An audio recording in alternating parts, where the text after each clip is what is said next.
buenas tardes, bienvenidos a Capacitadas. Yo soy Lucia Costa. Es un gusto tenerlos aquí en nuestra casa, su casa. Y para los que todavía no nos conocen, nosotros somos una asociación civil dedicadas a profesionalizar y dignificar el trabajo en el hogar. En esta ocasión, pues estamos muy contentas de recibir a la nutrióloga Judith Jiménez. Bienvenida, doctora. Muchas gracias. En un tema muy interesante, muy útil ahora en estos tiempos de COVID, que nuestros niños están en casa y que tenemos la oportunidad de darnos un momento de preparar unos menús muy nutritivos para que nuestros niños estén con las defensas al 100. Bienvenida, doctora, por leer aquí. Gracias, muchas gracias. Y gracias. Gracias. Pues bienvenidos a este curso. Vamos a estar una hora juntas y vamos a trabajar en tips para desarrollar una alimentación saludable en los niños. Y bueno, como ven, aquí a espaldas tengo un tarrón, porque me encanta dar clases, a eso me dedico. Entonces vamos a trabajar juntas en estructurar qué sucede con la alimentación en los niños. ¿Vale? Entonces, para entender esto, me voy a parar aquí, voy a mover un poquito las sillas. Perfecto. Para entender esto, lo que vamos a estar observando primero es que estamos trabajando con un grupo de edad muy amplio, porque los niños van desde 0,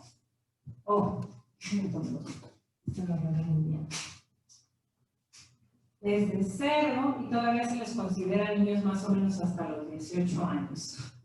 Entonces, para que se den una idea que es un grupo bastante amplio y se subdivide porque se supone que de 0 a 6 meses tenemos solo lactancia materna.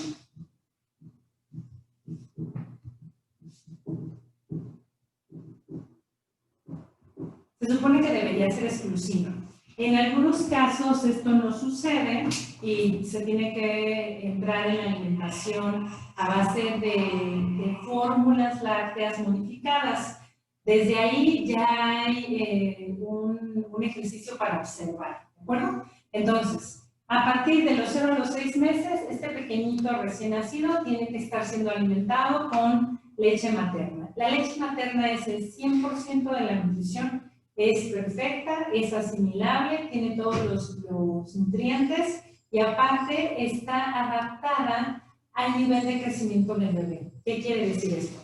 Que cuando una mujer acaba de dar a luz, la leche materna es perfecta para un niño de 0 meses. Pero conforme va avanzando la edad del bebé, la composición de la leche materna va cambiando.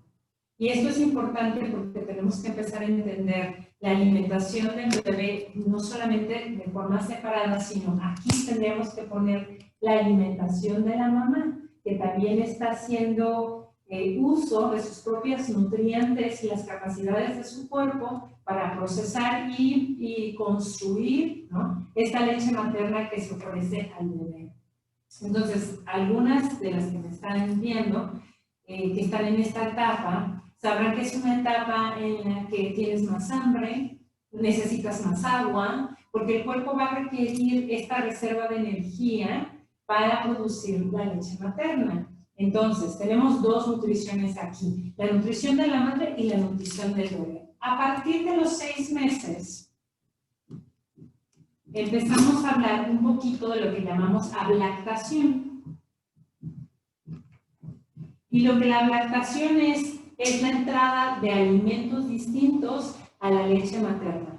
Entonces, a partir de los 6 meses empieza una experimentación que va a culminar al año de vida, al año y medio, a los 2 años, cuando ya el niño empieza a consumir todo tipo de alimentos. Hay alimentos que se consideran alérgenos, por ejemplo, y que no se les dan en esta etapa, de los 6 meses al año. Voy a borrar un poquito aquí para ponerlo, porque era a partir de los 6 meses, pero es más o menos de los 6 meses a 1 año, comienza esta etapa de ablactación. Entonces empezamos a observar, por ejemplo, cuando entra una papilla, si hay una distensión en el estómago, si hubo erupción en la piel, si hay diarrea, si hay producción de gases, qué está sucediendo con el tubo digestivo de este bebé en este proceso de adaptación a la nueva alimentación. Cuando llamamos ya una alimentación general, más o menos es al año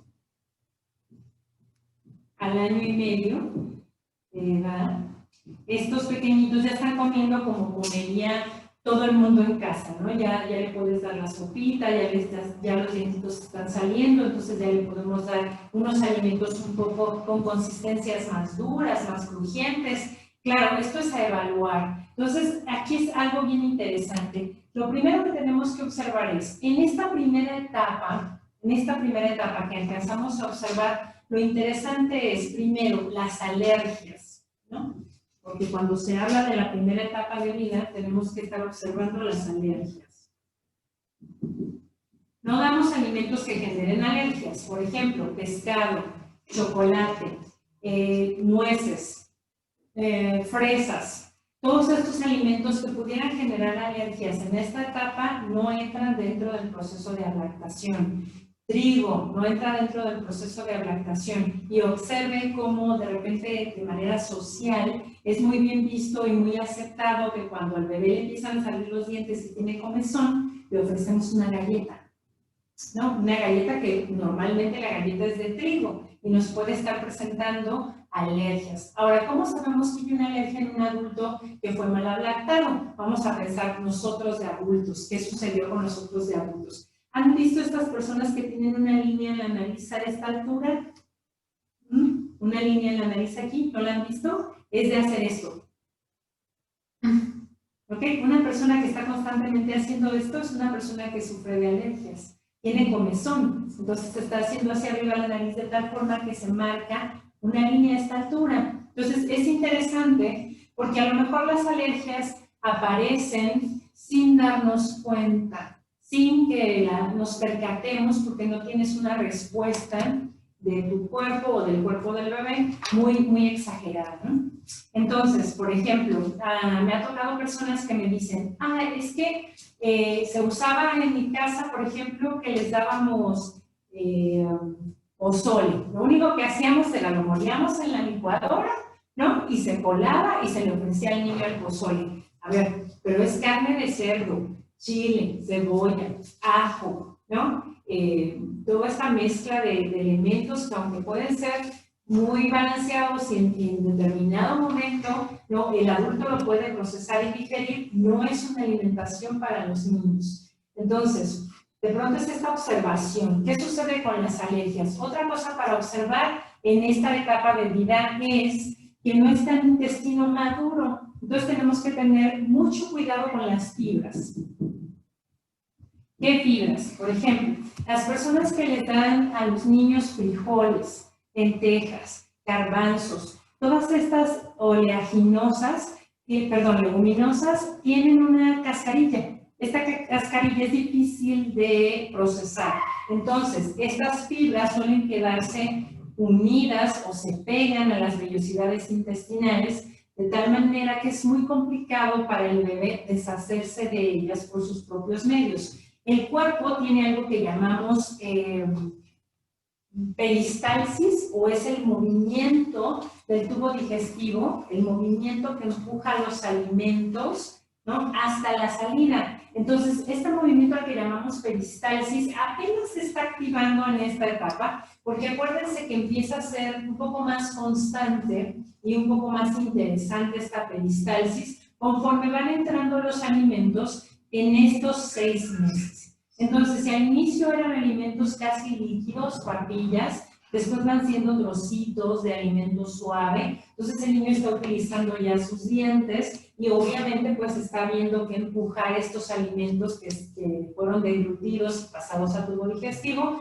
y que tenemos que observar que este movimiento intestinal está apenas comenzando. Entonces, cuando no hacemos esta observación, podemos consumir fibras dañinas para los bebés. Las cascarillas no son fáciles de procesar. De hecho, en los adultos no las procesamos. ¿Qué quiere decir eso? La fibra como tal es un carbohidrato, pero ni siquiera en el cuerpo del adulto se puede dividir a sus partes mínimas y convertirse en glucosa. Ni en el adulto funciona eso, a menos de que fueras un conejito, un caballo, un animal que se alimenta de fibra, ahí sí tendrías las enzimas para hacer ese proceso, pero antes no. Entonces, por eso con los niños, todo lo que hacemos en esta etapa es polar, no lleva ningún tipo de fibra. Ahora, siempre pensamos, ¿y qué sucede con la nutrición? ¿Será adecuada? ¿Será suficiente?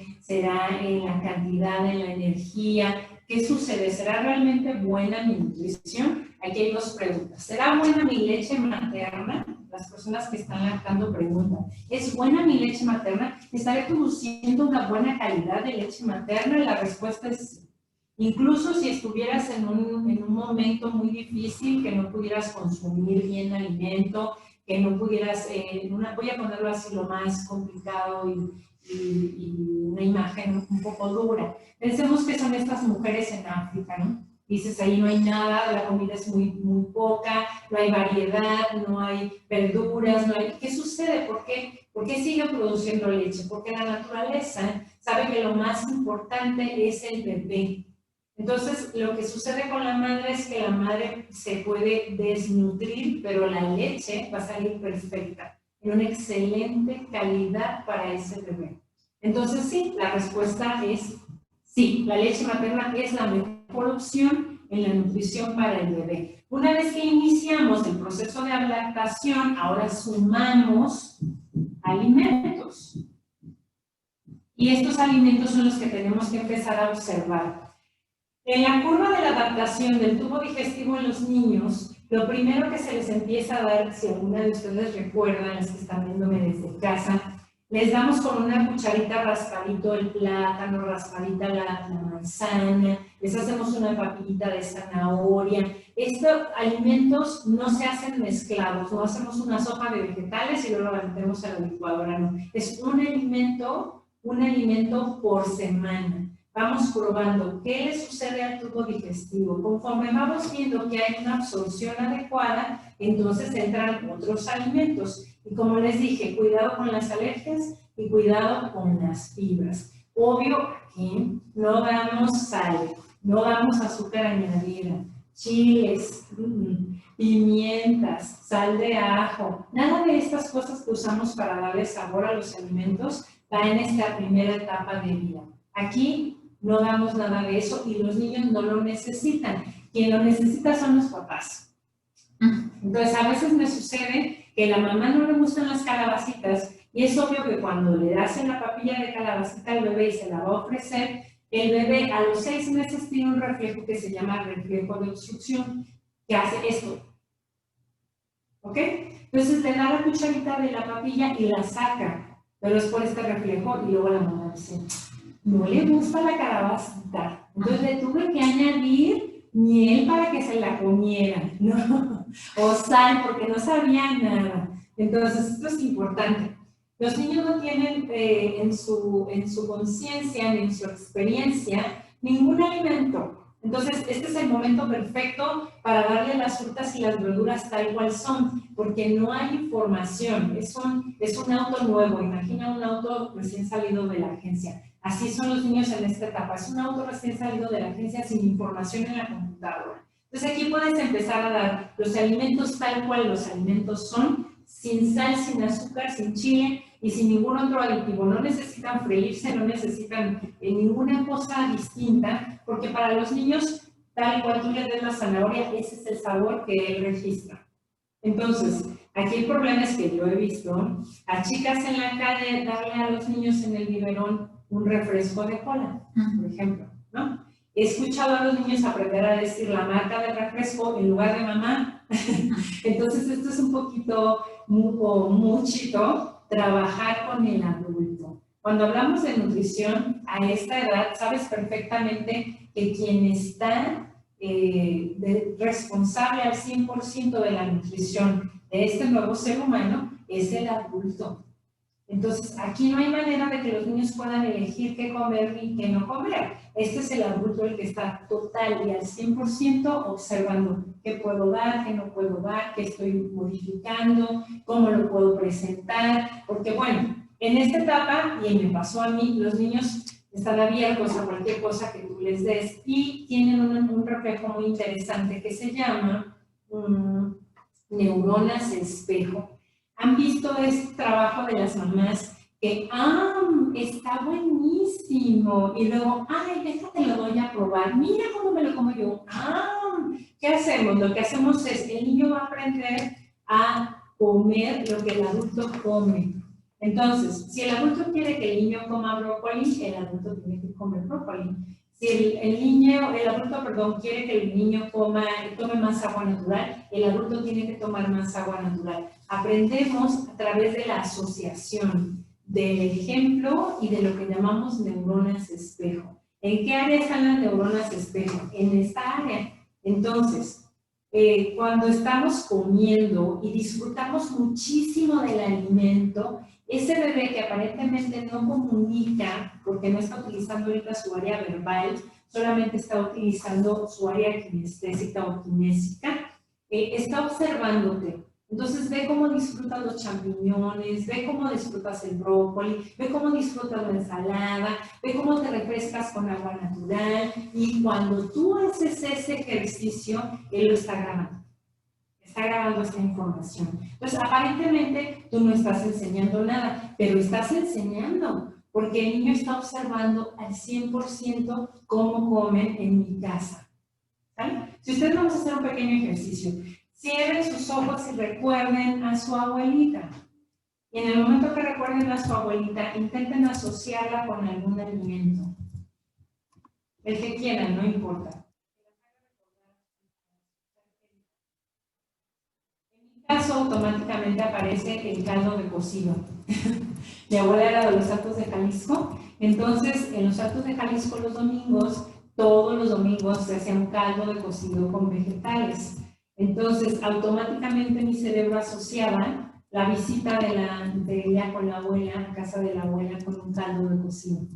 Entonces esta información no es que mi abuelita cada vez que yo llegara me dijera, ay hija, tengo caldo de cocido, es muy no me interesaba, ella simplemente me recibía en su casa, pero cada que me recibía en su casa había un plato de caldo de cocido. Entonces, hacemos asociación. Esta es una palabra bien importante, la voy a poner aquí. Asociación emocional con los alimentos. ¿Por qué les comento esto? Imaginen a las mamis actuales cuando le están dando una papilla que ellas jamás toleraron. Vamos a pensar en la papaya. Hay muchísima gente que me dice, uy, la papaya es súper apestosa, es horrible, no me la puedo comer porque tiene un aroma muy desagradable. Muy bien, imaginen a esta mamá que hace la papilla de papaya, ya desde ella está teniendo unas sensaciones bastante desagradables en su propio cuerpo, y le ofrece la papilla al bebé con la cuchara. Agarra la papilla y se la da al bebé y su cara es... El bebé no entiende qué está procesando la mamá, ni está pudiendo entender lo que está sucediendo, solo está grabando en su memoria que debe ser algo súper desagradable, porque la mamá está poniendo unas caras muy, muy feas cuando está ofreciendo la papilla de papaya. Entonces, aprendemos a través de una asociación emocional, de la propia asociación emocional de nuestros seres queridos. Igual aquí, antes de Lucero a los 6 meses, cuando hay una lactancia materna, y esto está en estudios, ustedes pueden observar que los bebés que están cerca del corazón de la madre huelen su aroma, sienten su frecuencia cardíaca, tienen esta sensación de cercanía. Son bebés completamente diferentes a los bebés a los que se les da el biberón, se les pone en la cuna y se les atora con 2 almohaditas para que se lo puedan beber. Es una asociación diferente, es un distanciamiento, ¿no? Entonces, ustedes observen cómo comen mejor, solos o acompañados. Pues acompañados, ¿no? Como que es más rico comer con alguien más, de la manera de platicar. Es lo mismo con los bebés, ¿no? Entonces, este ejercicio es para que entendamos qué sucedió conmigo como niño y luego qué sucede con los niños que ahora están a mi cargo, porque de esta forma también aprendemos, ¿verdad? Bueno, entonces, decíamos, esta asociación emocional con los alimentos, pasamos en 1 año y medio de edad y entonces el niño ya come como come la familia. entre comillas. Porque, voy a poner aquí a partir de los 2 años, tendríamos que empezar a especificar que todavía no tiene todos los dientes ni las muelas.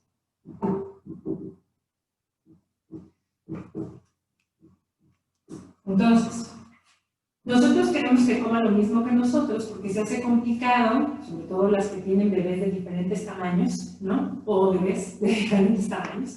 Entonces tienes uno de 18, uno de 10, uno de 8, uno de 2 y a lo mejor tienes uno recién nacido y dices, ¡oh! ¿Y ahora qué hago con los alimentos de todo el mundo? Bueno, voy a preparar una sola manera de comer, un caldo de cocido, vámonos al mismo ejemplo, ¿no? Ahora, ¿qué sucede con un niño de 2 años que no tiene muelas y apenas están surgiendo los dientes, no tiene todavía todas sus muelas? Que la carne de cocido, a pesar de que esté extremadamente suave, no se va a poder moler como yo quisiera. Entonces, el aprovechamiento de la proteína no va a ser al 100%. ¿Sale? Entonces, tenemos que estar pensando en qué sucede. Imagínenlo desde las partes de un auto. Este auto tiene una área que es la boca que no está 100% completa. Entonces tengo que ofrecer distintas opciones a nivel mecánico. ¿Qué quiere decir eso? A nivel de la estructura de mi presentación. Por ejemplo, le encantan las sopas de pasta.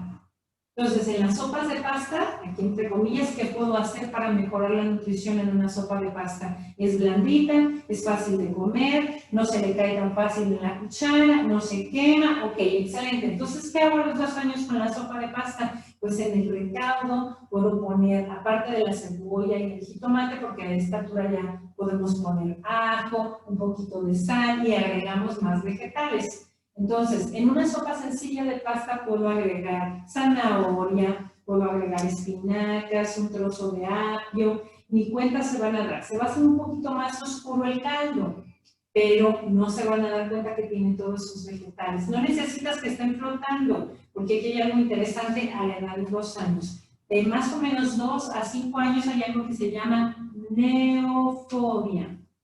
O sea, miedo a lo nuevo. Cuando hay neofobia, los niños no quieren probar nada diferente. Entonces, si ya se acostumbraron a la sopita caldosa o a la papilla de, vamos a pensar, de zanahoria con cereales, cuando quieres dar el salto, ¿no?, a un alimento como brócoli completo y estás inventando que la fiesta de los arbolitos, y ya saben, hacemos toda una especie de ejercicio de mímica para que el niño lo coma, el niño sigue diciendo, tiene una imagen desagradable. Eso nunca lo he visto. No sé si me hace daño. En la naturaleza la neofobia es protección.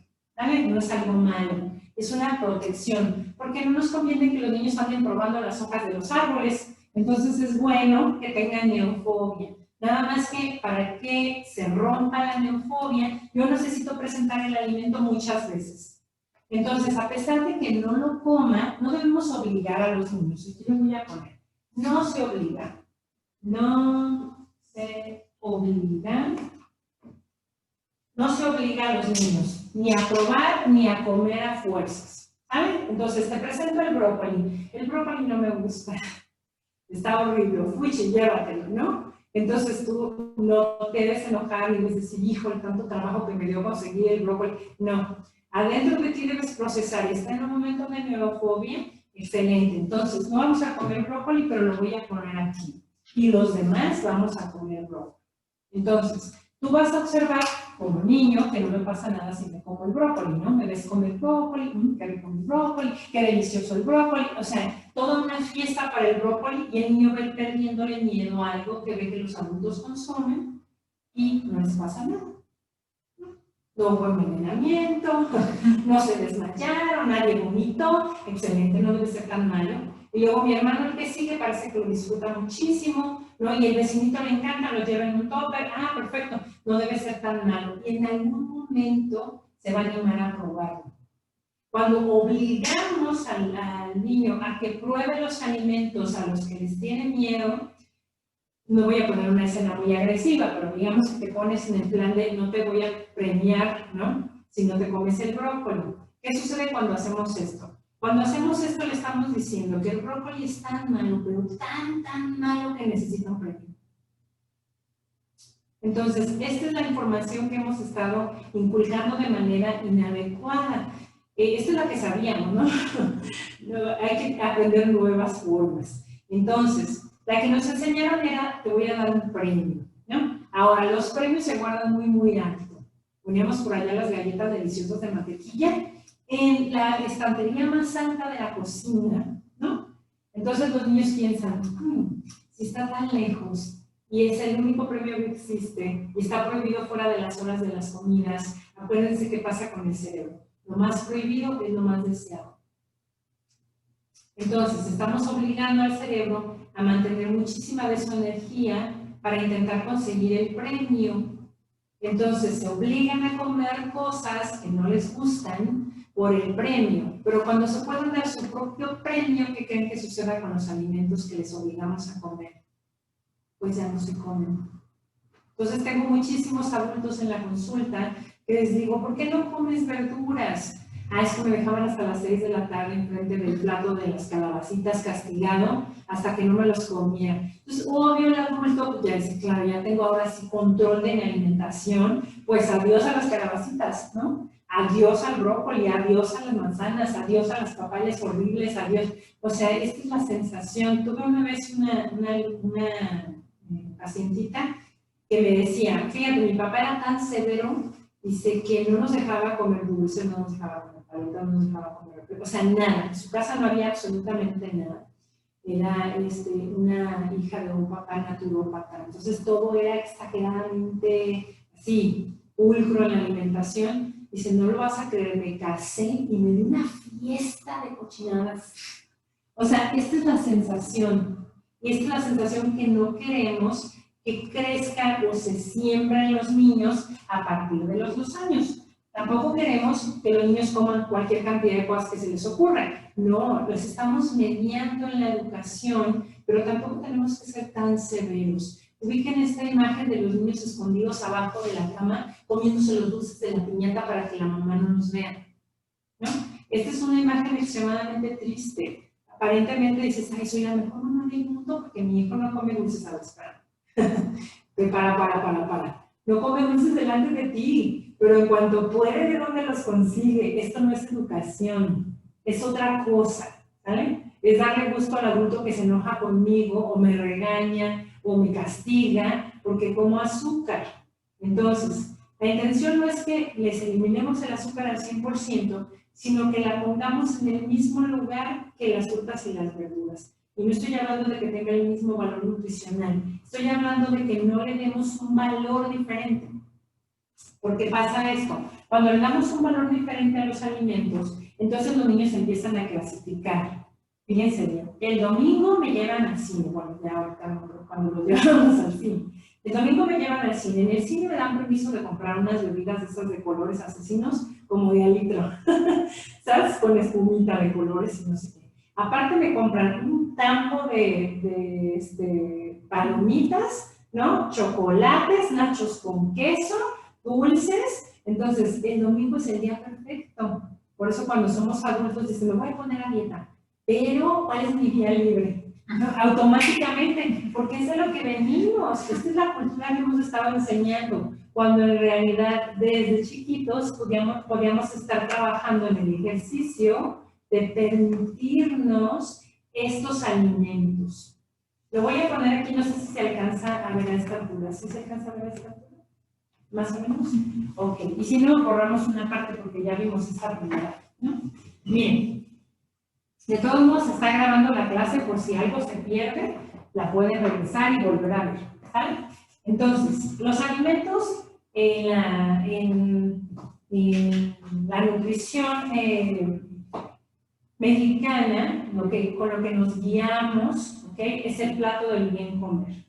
Entonces, el plato del bien comer tiene verduras y frutas, alimentos de origen animal, leguminosas y cereales y tubérculos. Estos son los grupos principales. Y luego tiene un pequeño subgrupo al que llamamos accesorios.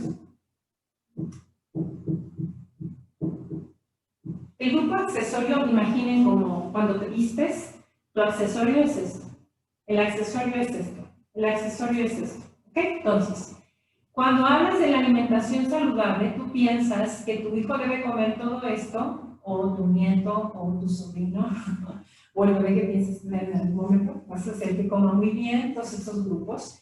Y este accesorio quiere decir que puede comer un poquito de este grupo y no deberíamos estar torturando a las personas eliminándolos, ¿sale? No es una buena idea eliminar. Entonces, ¿qué son los grupos accesorios? En el grupo accesorio se encuentra todo lo que llamamos azúcares y grasas. Como en todo, dentro del grupo, de los grupos como generales de la alimentación y la nutrición, pensamos, ¿no?, que hay distintos alimentos en ellos. Y obvio, hay alimentos más interesantes unos que otros. Igual que aquí, hay distintos alimentos y hay alimentos más interesantes unos que otros. Pero en el grupo de accesorios voy a poner ahí un ejemplo, la miel, la abeja y el azúcar. ¿No? Estándar, vamos a poner.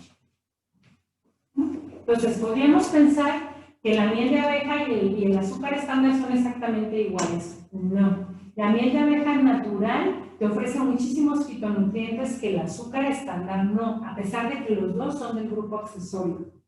No vamos a comernos 1 kilo de miel, pero bien podrías ponerle una cucharita a tu yogur y no pasa nada. Es mucho más sana la miel, por ejemplo, que estos polvitos que usamos ahora para que se dulce la comida, ¿no? Entonces, esto es lo interesante. Dentro de las grasas se encuentra, por ejemplo, el aguacate. Es una grasa y nadie diría que el aguacate no es nutritivo. Entonces, claro, aquí también en estas grasas se encuentran, por ejemplo, los aceites modificados o las grasas que se utilizan para rellenar las galletas. Entonces, esas sí son grasas dañinas. Lo que tenemos que estar observando es la calidad de los alimentos. A partir de esta edad empezamos a pensar en que ellos van a tomar decisiones. Esas decisiones, porque de aquí a aquí nosotros controlábamos todo lo que comían. De aquí para adelante van a la escuela, intercambian el lunch, tienen tías que son súper buena onda y los llevan al Oxxo, y los llevan a la tiendita, perdón, y los llevan a todos estos lugares y les dicen, ay, cómprate lo que quieras, yo te lo pago. Mi mami no me da permiso, no le hace. Entonces los chiquean un montón, que bueno, gracias a las tías que hacen esas cosas, pero de pronto se salen totalmente de lo que estamos acostumbradas a que comen. Entonces, a partir de los 2 años y en adelante, el resto de nuestra vida, nuestra intención es educar. Este es el trabajo. Educar. Porque ya no tienes control, ni vas a tener control de ellos el día de mañana. Entonces, una buena forma es que te observen a ti cómo comes. Entonces, el trabajo primordial va a ser empezar a enderezar la buena nutrición en la casa. Cuando alguien me dice, ¿puedes evaluar a mi hijo? ¿Cuántos años tiene tu hijo? 5 años. Y yo, no, tráeme los papás. Porque ese pequeñito no se cocina, no compra la comida de la alacena, no se hace responsable de cuál de los jugos se escoge. Esto no es del niño. Entonces, cuando nos esforzamos y gastamos muchísima energía como adultos intentando explicar y explicar, porque es buenísimo el brócoli, porque es excelente la mandarina, perdemos mucho tiempo en la cabeza de los niños. El niño siempre dice, bueno, dámelo, ya tengo sed. ¿No? Entonces, este es el ejercicio. Tu trabajo es este, y el del niño es disfrutar el alimento y grabar la información como algo positivo.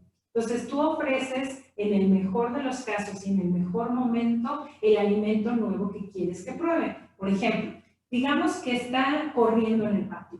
Está haciendo bastante calor, son las 2 de la tarde, y entra corriendo empapado de sudor. Y dice, ¿me das algo para tomar? Si tú abres el refrigerador y lo que tienes son de jugos, pues obvio que el niño va a pedir eso. Pero si tú eliminas esto del refrigerador y pones un agua de limón con chía, ¿no? Un agua de mandarina, una fruta fresca picada, que tal sandía, ¿no? Que es súper agua, más agua que otra cosa. Entonces te ofrezco esta opción. Entonces el chiquito puede decir, no, esa opción no me gusta. Tengo esta otra. Damos ilusión de opción. Tengo estas 3 opciones. O tengo agua natural. Ay, no hay refresco. No, no he salido. Y ya, o sea, ni modo, no hay otra opción. Tengo estas. ¿Cuál prefieres? Como está muy deshidratado y tiene mucho calor, va a escoger alguna de las opciones que tú le estás ofreciendo. Entonces, el ejercicio es, ofrece algo diferente desde un lugar diferente. Yo voy a servir un vaso de agua de limón. Esta riquísima que acabo de sacar del refri con chía. Está increíble. O sea, necesitas educar a través de la parte de la experiencia.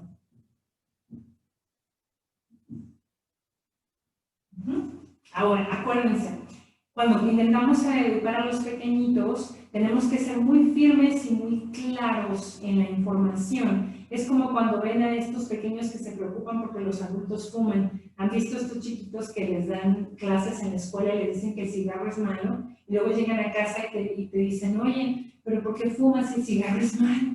Y el cigarro mata, ¿no? Y el papá dice, no, pero a mí no me hace nada. El niño no puede entender esta información. El cigarro mata, entonces tú por qué lo estás fumando, ¿no? Es lo mismo acá. Entonces explicamos con la experiencia. Mira qué sabrosa sabe ahora esta ensalada. Mira qué rica. A partir de cierta edad, voy a avanzar un poquito. Vamos pensando en los 2 años. Dijimos que tenemos que tener cuidado con las preparaciones por los dientes, ¿no? Porque no hay suficientes muelas para moler la comida. Entonces, más o menos de los 2 a los 6 años, 5 o 6 años, vamos a empezar a observar cambios en los alimentos que les gustan. De repente amaban el aguacate y un día amanecen y dicen, ya no me gusta, mamá. Y tú así, ¿qué hago? Si le fascinaba el aguacate, ¿no? Ya no me gusta. Ya hoy amaneció y no, ya no lo quiero. Oye, tú tomabas súper bien el agua de piña, ya no me gusta, sabe, pero qué desagradable. Entonces tenemos que empezar a pensar nuevas maneras de cocinar. Entonces hay que empezar a experimentar con los niños nuevas maneras, nuevas recetas. Nuevas recetas y recetas que sean interesantes. Si ustedes se meten a buscar recetas en el internet para niños, todas tienen colores exacerbados, sabores exagerados, grandes cantidades de azúcar y grandes cantidades de grasa. Cuando yo le pregunto a las personas por qué le hacen esto a los niños, casi siempre me responden diciendo que porque es el momento que los niños pueden comer azúcar, porque cuando sean grandes ya no la van a poder comer. Entonces, se me hace muy curioso la manera que lo observan, porque debería ser lo opuesto. Es el momento para que los niños se entrenen a que no necesitan grandes cantidades de azúcar. La lengua de los niños es 50 veces más poderosa que la de un adulto. Entonces, si a ustedes cuando prueban un durito de estos con chile hecho para niños y les arde la lengua, imaginen lo que le hace a los niños. Las papilas gustativas de los niños, está la lengua. Las papilas gustativas son estas células en la lengua que captan dulce, amargo, ácido, todos los sabores. Ok, en los adultos disminuyen hasta en un 50%. O sea que si a ti ese dulce enchiloso que el niño se come te quemó la lengua, ¿qué crees que le hace al niño? A ver, el ejercicio es este. ¿Por qué si le quema la lengua el niño es adicto a dulce? ¿Sale? Y eso lo vamos a ver en el cuadro de neurotransmisores. Les vamos a compartir un cuadro de neurotransmisores, porque quiero que sepamos qué sucede con el cerebro y por qué somos adictos a determinado alimento en particular.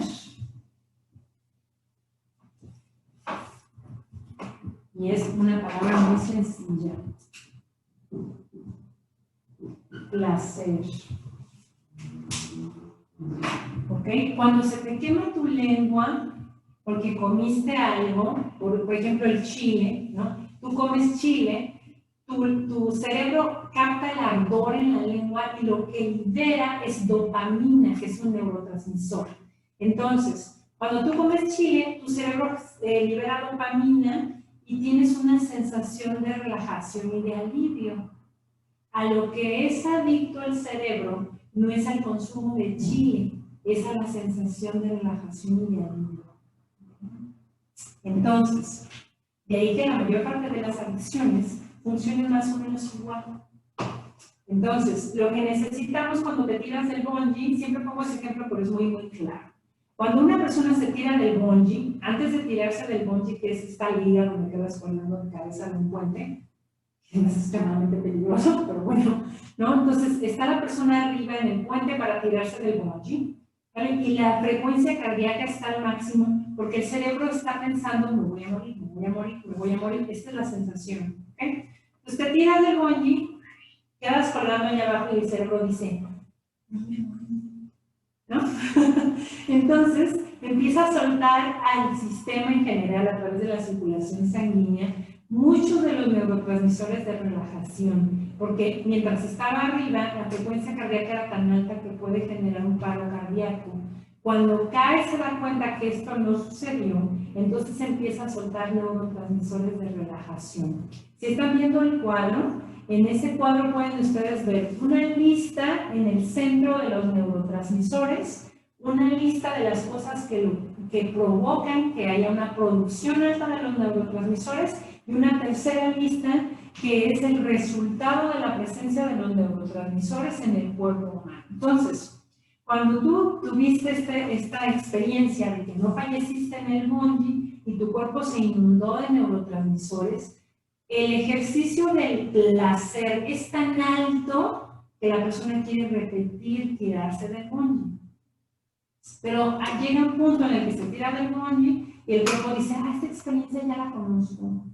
Entonces ya no te da la misma cantidad de neurotransmisores. Entonces te vuelves a tirar y ya no te da la misma. Y te vuelves a tirar de tal forma que la tercera dices, ni pasa nada. ¿Se fijan por qué después nos vamos yendo a cosas cada vez más agresivas? O sea, el bungee ya no es suficiente. Ahora tengo que tirarme de un avión. No, ahora tengo que tirarme de un avión, pero sin paracaídas. O sea, dices, bueno, a ver, espérame, ¿qué pasa? Esto es lo mismo desde aquí. ¿Observan? Nosotros relacionamos la comida con placer. En la parte casi de hasta mero abajo, van ustedes a leer en un espacio que dice chocolate, comida, chile, y esto produce endorfinas. Las endorfinas son unas sustancias en el cerebro que nos dan muchísima relajación y placer. Entonces, nuestra comida está relacionada con el placer. De ahí que activar al sistema nervioso central a través de los sensores de la lengua, de la nariz. Esto hace que sea placentera la alimentación. ¿Salen? Ahora, por eso les decía que es importante ir integrándolo todo. Cuando hay una regañada constante para que tú te comas el alimento, tú empiezas a liberar otro neurotransmisor completamente diferente. Ese neurotransmisor se llama cortisol. Y ese neurotransmisor es el estrés. Entonces, esas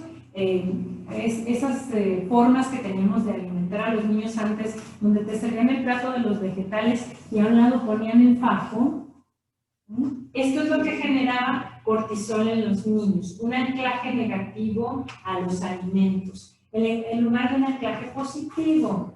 Ahora, empiecen a pensar quién está haciendo los anclajes. Los anclajes los están haciendo los adultos. Por eso esta plática, si se fijan, va muy dirigida a entender cómo funcionamos.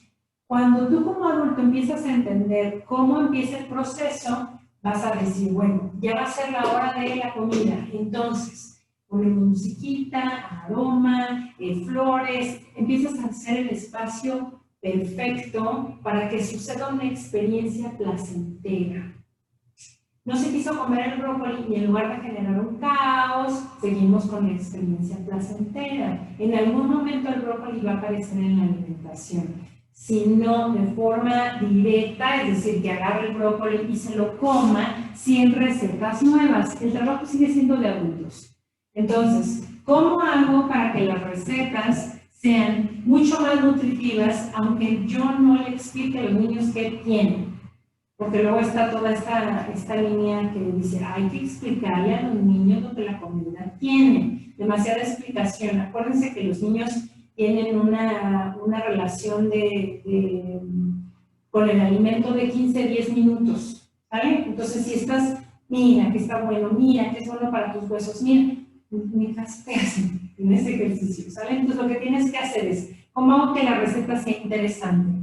Y ya después de que se la comió y vea el resultado, veremos si se le decimos que comió o que no comió. A veces, cuando experimentas con una receta y automáticamente le dices, comiste espinacas, ya no te va a funcionar esa receta. Entonces, no quiero ganar, no necesitamos demostrarles nada, necesitamos nutrirlos. Y en la nutrición está el placer y las nuevas recetas. Una idea, por ejemplo, un tamal de masa, y en lugar de que sea el tamal de masa natural, agarra la licuadora y mete en la licuadora las espinacas o las verdolagas o el betabel. Y vas a obtener un tamal rosita o un tamal verde. El niño no sabe qué es. Tú nomás le puedes decir, es que le puse un colorante vegetal, punto. No necesitas explicar nada más. Es que son rositas, si son más chiquitos, en una etapa de 2 años, 3 años, 4 años, son chiquitos, es el tamal de pulque, es el tamal de Pinkie Pie. O sea, juega con lo que los niños ya conocen. No necesitas explicar, mira, fíjate que tiene betabel, automáticamente el niño dice, esa cosa horrible, no lo voy a probar, ¿no? No le digas, es rosita, se acabó, ¿no? Y lo va a ir probando. Aquí hay algo bien interesante. El placer va a llegar a su cerebro y se va a grabar el sabor a ese placer. De tal forma que en el momento que él necesite volver a probar el alimento en otra preparación, su cerebro va a decir, ese saber ya lo había probado. Y es interesante, me había producido, sí. Está mucho más abierto de forma positiva, propositiva, que con el fajo en la mesa y come. ¿Vale? Entonces, ¿podemos mezclar las recetas? Por supuesto que sí. Cualquiera que tú conozcas es factible de mejorar. Cualquiera. Es más, de hecho estábamos hablando de pasarles recetas, porque se pueden hacer hot cakes con espinacas, con betabel, con zanahoria, con manzana, con calabacitas, con chayote crudón. No se envenenan, no se preocupen. No es verdad que es venenoso, no pasa nada. Puedes hacer un agua fresca de frutos rojos con jengibre y zanahoria. Y nadie se entera que tiene zanahoria. Y la puedes moler entera, no necesitas el jugo de zanahoria, no. Entera la zanahoria en los frutos rojos.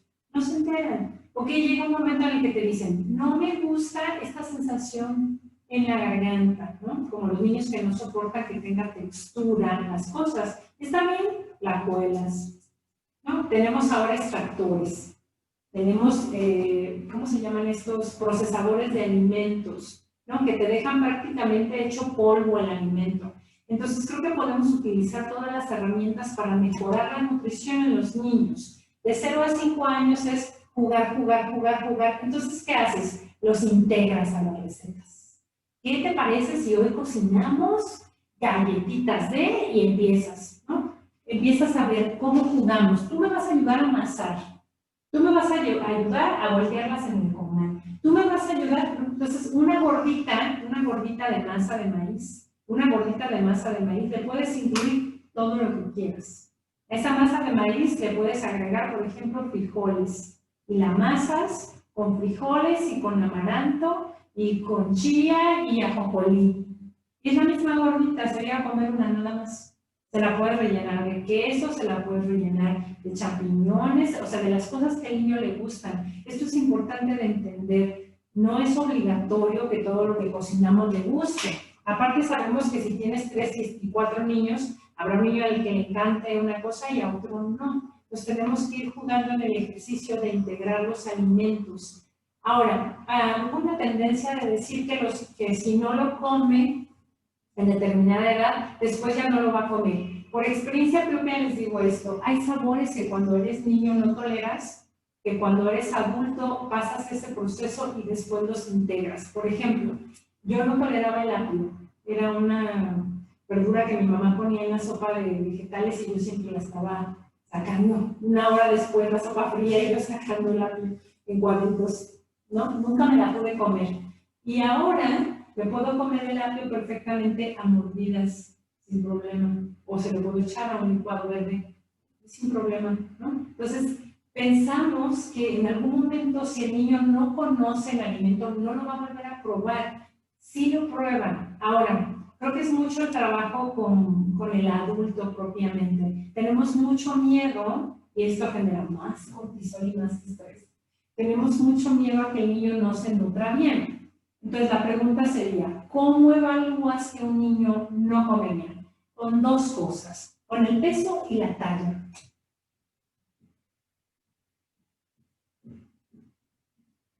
Entonces, una forma muy sencilla es, pues lo llevé al pediatra y dentro del rango de los niños de su edad es un niño chaparrito y pesa 5 kilos menos. ¡Ah! Ok, está comiendo mal, ¿vale? Antes de eso no, porque aquí hay dos tendencias. Uno, los sobrealimentamos. Los sobrealimentamos, incluso desde bebés, desde antes de esta edad que no lo mencioné, se puede sobrealimentar a los niños. ¿Esto qué quiere decir? Que socialmente está muy bien visto los bebés cachetones, ¿no? Con rueditas en las piernas, estos rollitos que les llaman, ¿no? Rojitos, ¿no? Que se pueden agarrar así, ¡ay, mira qué bonito! Entonces, ¿qué sucede? Socialmente promovemos que los niños tengan sobrepeso o incluso obesidad, ¿no? Entonces, revisamos con el pediatra y con el nutriólogo clínico especializado en etapa infantil qué sucede con el peso y la talla. ¿Está siendo sano o no está siendo sano? Ahora, hay otros aspectos, no solamente el peso y la talla. También puedes evaluar la piel, ¿no? Si tienes una conjuntiva seca, si, por ejemplo, el cabello tiene distintas tonalidades, esto también se llama signo de bandera, se habla de desnutrición, porque a veces hay personas de buen peso, niños de buen peso, que tienen desnutrición, ¿no? Entonces, hay muchas cosas por analizar, no solamente cuánto come, porque luego pensamos, bueno, ya entró en la etapa de niño más grande, entonces tiene que comer igual que un adulto. Las cantidades no son iguales que un adulto. La forma más sencilla de observar cuánto es en volumen lo que soporta tu estómago es esta. Si tú empuñas tu mano, esto es lo que mide tu estómago. Esto que ves aquí es lo que mide tu estómago. Entonces, haz el ejercicio con un niño. Por supuesto que su estómago es más pequeño. Entonces, lo que tenemos que hacer es un trabajo bastante profundo de masticación para que tú te puedas comer el plato que tiene, ¿no? El trozo de carne, el arroz, los frijoles, la ensalada y el agua de frutas. Necesitas masticar y este proceso tiene que destruir el alimento de tal forma que lo puedas deglutir y quepa en este espacio. Todo el plato en este espacio como adulto. Entonces, si tú haces esto con el puño de un niño de 2 años, ¿de qué tamaño es su estómago? Entonces, cuando tú te sientas con el fajo y le dices, te acabas el plato de este tamaño para este estómago, ¿qué estamos haciendo de la manera mecánica? Estamos haciendo que el estómago, que es un músculo, se entrene para cada vez estar más grande, porque es un músculo. Entonces yo lo puedo entrenar a que sea cada vez más grande o cada vez más pequeño. De tal forma que puedo entrenar a un niño a subir de peso obligatoriamente y después puede comerse 3, 4, 5 hamburguesas sin ningún problema. Y pensamos, ¿y dónde le caben? Pues en el estómago, que se va haciendo cada vez más grande o más pequeño, porque es un músculo, lo podemos entrenar, ¿ok? Entonces, de ahí, lo interesante de no obligar. Los niños tienen un rango. Claro, tú como adulto que estás observando, ya sabes, en la mañana desayuno muy poco, ay, ahorita a mediodía no quiso comer nada, y ayer en la noche tampoco. Claro, a eso ya es de preocupar, pero cuando de repente un niño te dice, hoy no tengo hambre, obsérvenlo con un adulto. ¿Qué hacemos con los adultos? Llega el adulto y dice, hoy no tengo hambre, me siento muy mal, me fue tan mal en el trabajo. Ay, no te preocupes, ¿no? El niño viene de un montón de estrés en la escuela y dice, hoy no tengo hambre, ¿no? Pero no puede dar todas las explicaciones porque no tiene todavía esas capacidades, solo dice, no tengo hambre, y lo que hacemos es, pues no, te lo tienes que comer, porque es bueno para los niños. Fíjense lo que hacemos. A un niño lo obligamos a pasar por encima incluso de la sensación real, no tengo hambre. Entonces estamos entrenando de manera muy delicada, estamos trabajando con seres humanos, entonces tenemos que ser muy sensibles a que sí, tiene que estar nutrido, pero si de pronto la pasó muy mal y ahorita no tiene hambre, no creen que se va a morir por pasar una comida. No pasa nada. Tenemos reserva energética como seres humanos, entre todos, no uno solo, para darle 7 vueltas al globo terráqueo, para que se den una idea de lo que tenemos de grasa corporal de reserva. Entonces, ningún niño se muere porque en este momento podamos observar que no se siente bien emocionalmente y no tiene apetito. Entonces, también es un entrenamiento social, ahora toca comer, pero no tengo hambre, pero comes. Entonces, cuando esté más grande, ¿qué es lo que va a suceder? Son las 2 de la tarde y tengo que comer aunque no tenga hambre. Entonces, llegan con el nutriólogo y dices, bueno, cuando no tiene que comer porque no tiene hambre, se comió una torta en la mañana y no la ha digerido. No pasa nada, ¿no? La energía no siempre es cada 4 horas. Esto depende del gasto que se haya hecho de esa comida. Porque es interesante, pensamos que tenemos que comer cada 4 horas porque así está indicado, ¿no? En los libros de texto. Pero si tú tuviste un desayuno súper abundante, lo natural es que esperes hasta que se haya procesado el desayuno. Y a veces no se procesa en 4 horas, a ver, piensen en algo muy elaborado. Pechugas cordon bleu rellenas de queso amarillo, estas que se forman con pan y luego se fríen y luego se bañan en salsa de 4 quesos. Para que dijeras eso te vas a echar unas 8 horas más o menos. Entonces, ¿cómo quieres que a las 4 horas vuelvan a comer y a las 4 horas vuelvan a comer? Entonces, es mucho de observación. Aquí estamos viendo generalidades, ¿de acuerdo? Pero siempre la nutrición se debe individualizar. Ahora, el caso opuesto, es una familia que es sumamente cuidadosa y el niño desayunó un sándwich para su tamaño, un medio sándwich sería con fruta picada y, no sé, y un juguito verde natural. Ok, ya sabes perfectamente que ese alimento se procesa rapidísimo y a las 3, 4 horas va a tener hambre. Entonces, esto es mucho de observar. La nutrición debe ser un ejercicio de observación. Ahora, ¿qué sucede entonces con estos alimentos accesorios? Cuando están presentes todo el tiempo en el día a día de los niños.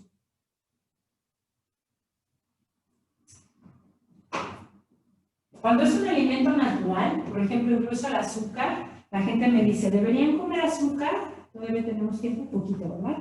Bueno, me dicen, ¿deberían comer azúcar los niños o no deberían comer azúcar?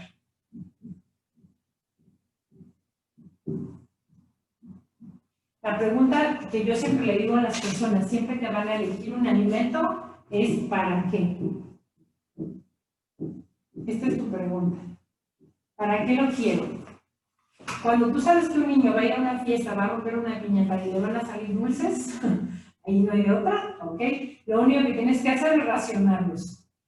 Pero no los podemos prohibir. Entonces, racionamos el azúcar. Ahora, sabemos que el gasto de un niño supera, y por mucho, el gasto de un adulto.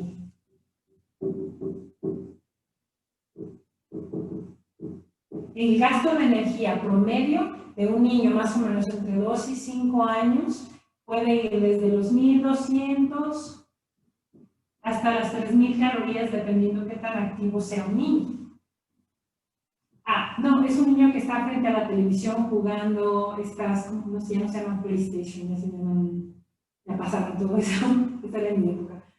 Xbox, ¿no? Entonces, ya también sí ya pasó, ¿verdad? Ahora se llama de otra forma. Bueno, ustedes entenderán que no soy buena con esas partes porque no tengo niños que jueguen con la tecnología. Pero cuando están 6 hasta 8 horas sentados frente al televisor o frente al jueguito, claro que estas 3.000 calorías no se gastan.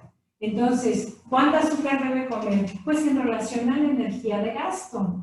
Entonces, la mayor parte de su alimentación debe venir de todo el grupo de alimentos saludables, pero puede tener un accesorio. No está prohibido el accesorio. El accesorio se puede consumir. Ahora, ¿qué tipo de azúcar? Yo pensaría que era una palabra clave, que es la calidad. No es lo mismo nosotros que crecimos con los jamoncillos, con estos dulces de camotes, con todas estas cosas que eran prácticamente alimento convertido en azúcar, ¿no? A los dulces actuales que tienen tartrazina, rojo 40, azul 1, cobalto, bueno, y cosas que no son buenas para la salud de los niños porque afectan su sistema nervioso central, disminuyen su capacidad de concentración, ¿no? Van directo a la información en su cerebro y se vuelven el demonio de Tasmania.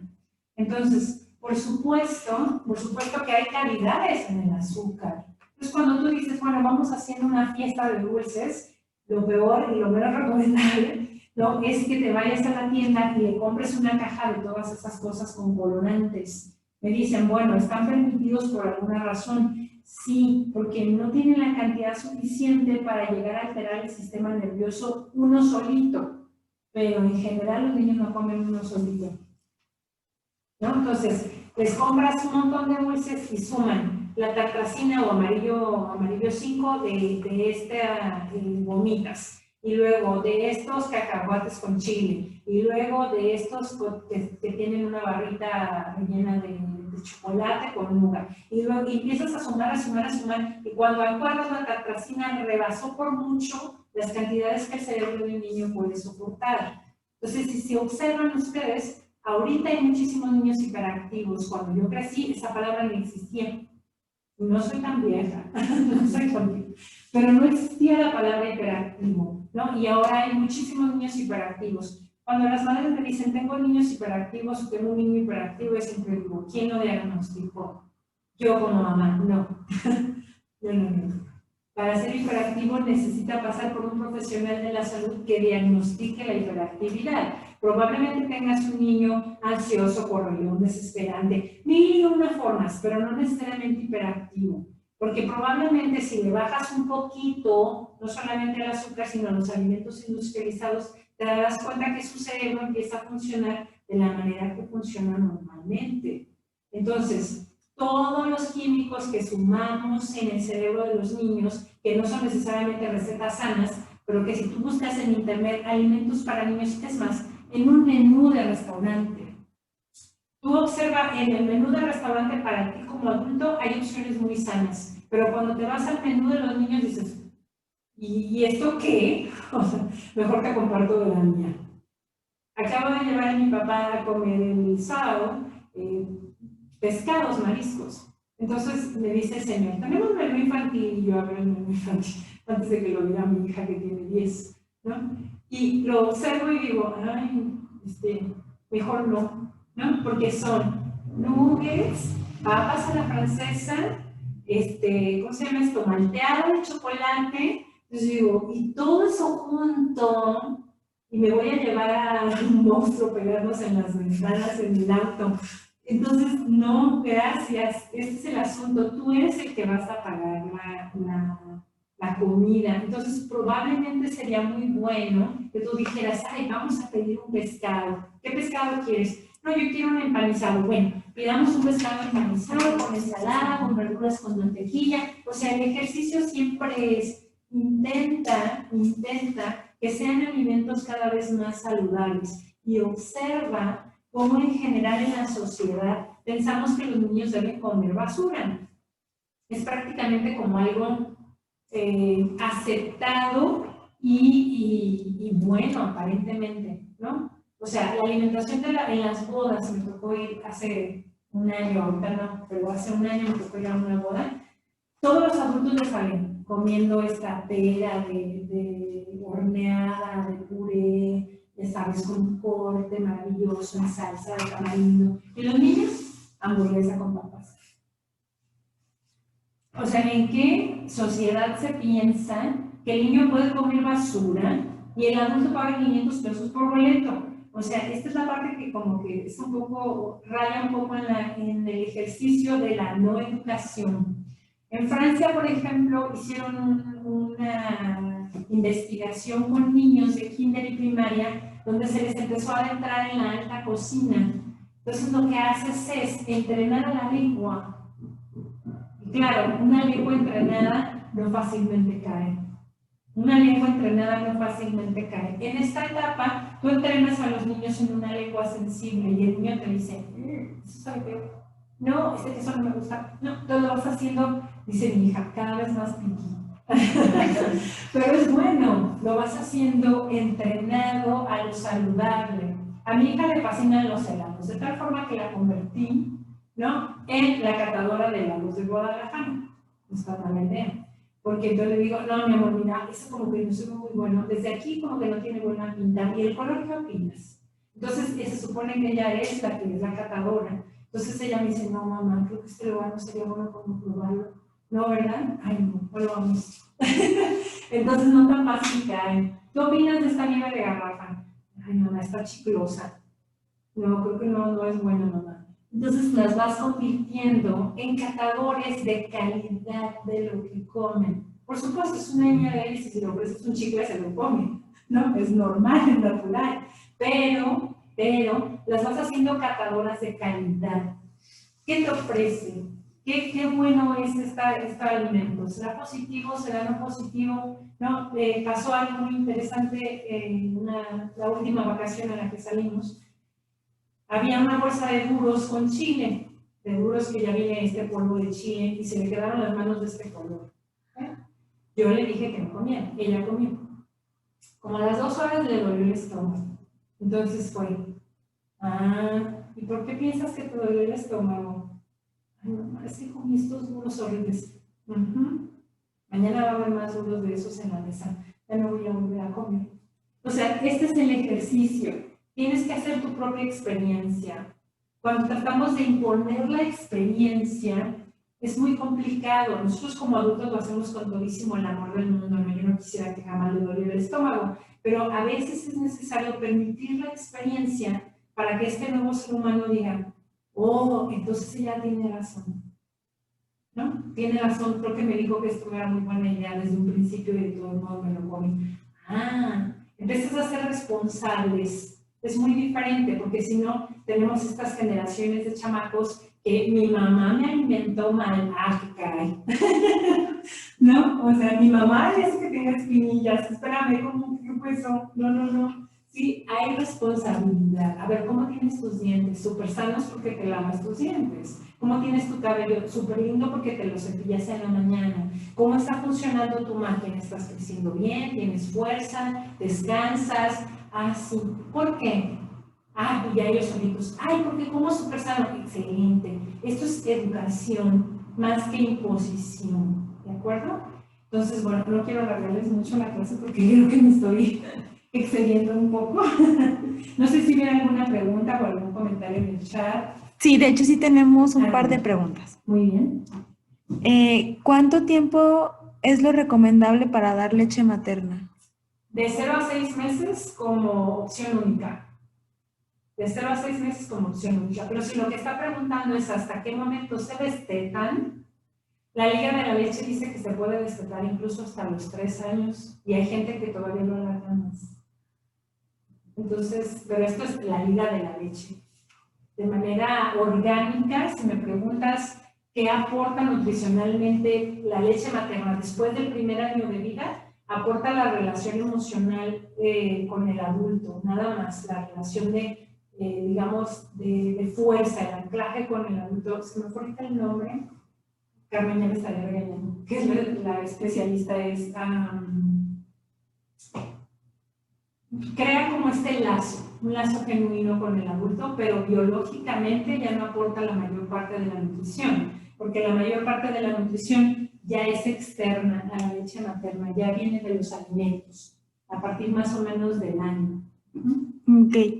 ¿Qué sugerencias podrías dar para una familia en la que un adulto consume muchas grasas y carbohidratos por esta parte de que los niños ven y así? Ah, ok. Bueno, hay que trabajar con el adulto. A ver, acuérdense que estamos trabajando el azúcar y la grasa que hace en el cerebro. Lo voy a poner de forma muy simple. ¿Qué te sucede cuando vas a la calle y caminas en esta calle y encuentras un puesto de churros rellenos con cajeta? ¿Qué le sucede a tu cerebro? Piensa, huele el churro. ¿Qué sucede? ¿Mueres de ganas de comértelo? Les voy a decir por qué. Porque el azúcar y la grasa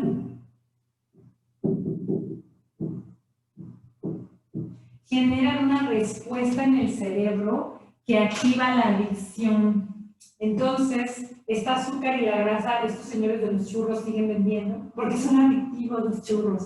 Entonces, tú quieres esa experiencia increíble del churro. Cuando eres un adulto que coma mucha grasa y mucho azúcar, debes empezar a crear algo que yo llamo caja de herramientas.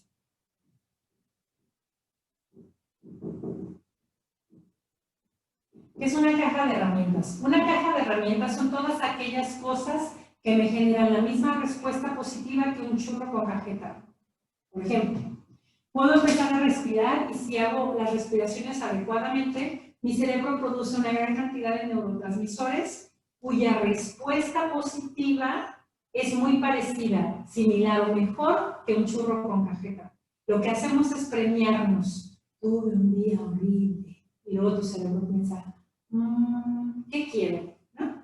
Hay quien quiere una cerveza, hay quien quiere una dona, hay quien quiere un bote de helado. O sea, depende lo que tú hayas aprendido que te genera relajación y placer. Esto es una caja de herramientas. Entonces, como vivimos altos niveles de estrés, estamos buscando qué nos relaja, qué nos hace sentir felices. Entonces, dentro de la caja de herramientas, tú puedes empezar a incluir muchísimas cosas. Por ejemplo, ubican esta sensación de poner los pies encima del pelo de una mascota, de un perrito.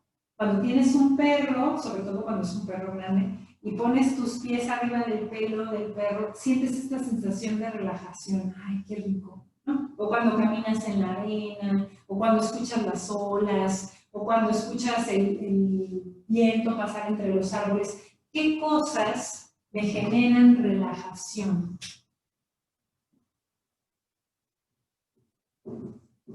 Estoy tratando de responder a la persona que me dice, ¿qué sucede cuando un adulto come muchas grasas y muchos azúcares? Si empieza a generar nuevas respuestas en su caja de herramientas, puede disminuir el azúcar y la grasa de forma permanente, poco a poco, pero de forma permanente. Porque cuando se prohíben, bien, cuando tú no comes tortillas nunca, pero de repente llega el nutriólogo y dice, está prohibido comer tortillas, tu cerebro está, hay una tortillita, ¿qué me puede pasar? No, aunque nunca comas tortillas. Entonces pasa lo mismo aquí. Cuando tú prohíbes, vamos a prohibir, prohibido comer azúcares y grasas en esta casa. El cerebro está pensando, ojalá hubiera algún momento en el que me las pueda comer. ¿Vale? Entonces, no se trata de eso, se trata de disminuirlas, no de eliminarlas, y de cambiar la respuesta que estas me dan por algo más interesante. Entonces, ¿qué cosas puedo meter en mi caja de herramientas que me ocasionen relajación?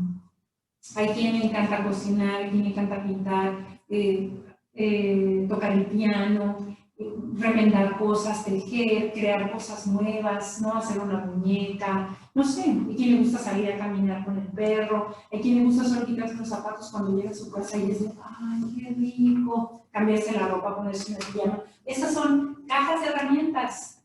Entonces, en tu caja de herramientas te relajas. Lo interesante sería, si la única cosa que mi cerebro conoce para relajarse es azúcar y grasa y está guardada en el refri, entonces pon un letrero en el refrigerador que diga, aquí no está tu felicidad.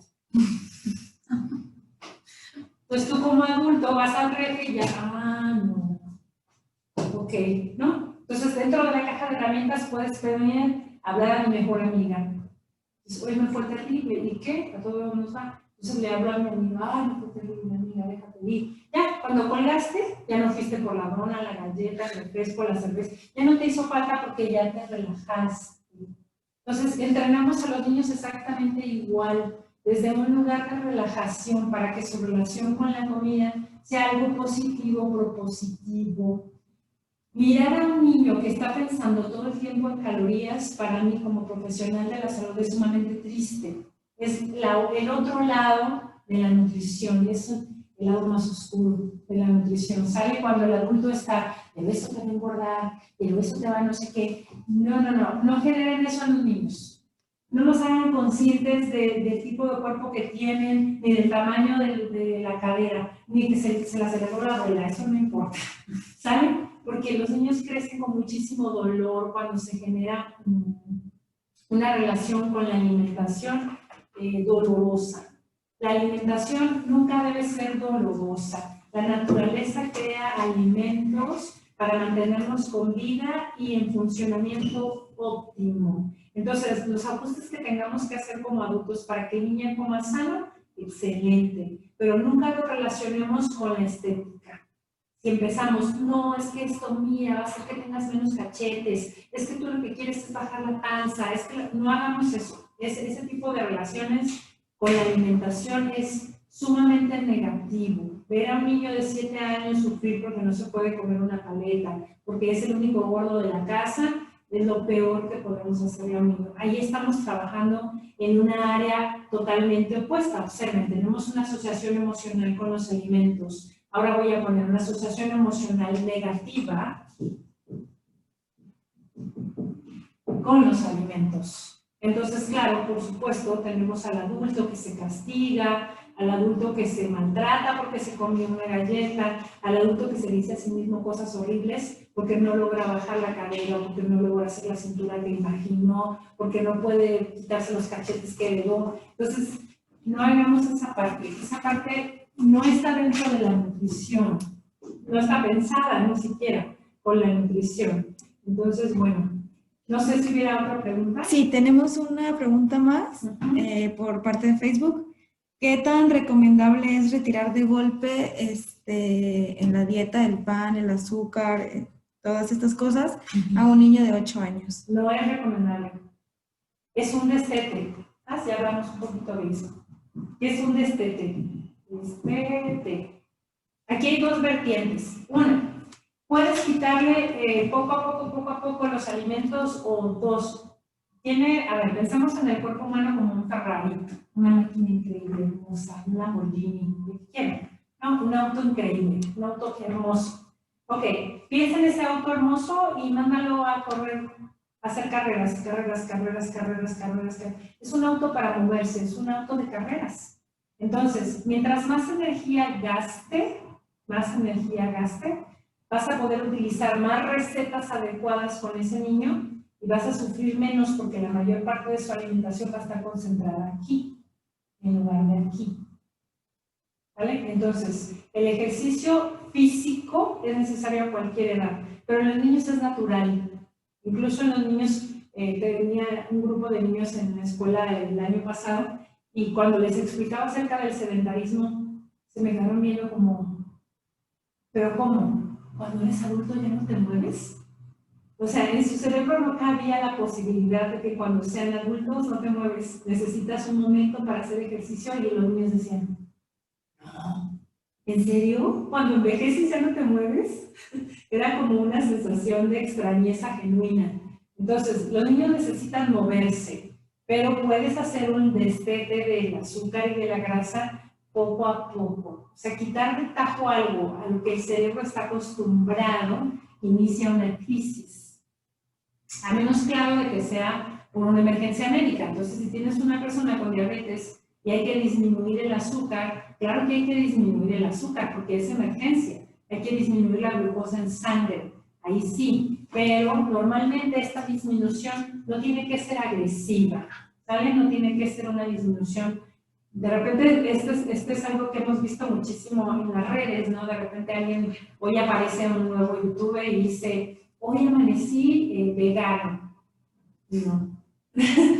Lo siento, no. ¿no? ¿Qué quiere decir? Que si yo quiero dejar los alimentos de origen animal, aún así es un recete. Entonces, hoy inicio un plan para empezar a consumir proteína de origen vegetal, que se parezca a la de origen animal, más o menos en su estructura, y voy a suplementarme para poder dejar este grupo. Pero no es, voy a nacer vegano, o sea, no funciona así, porque puede haber una descompensación. Entonces, de preferencia no.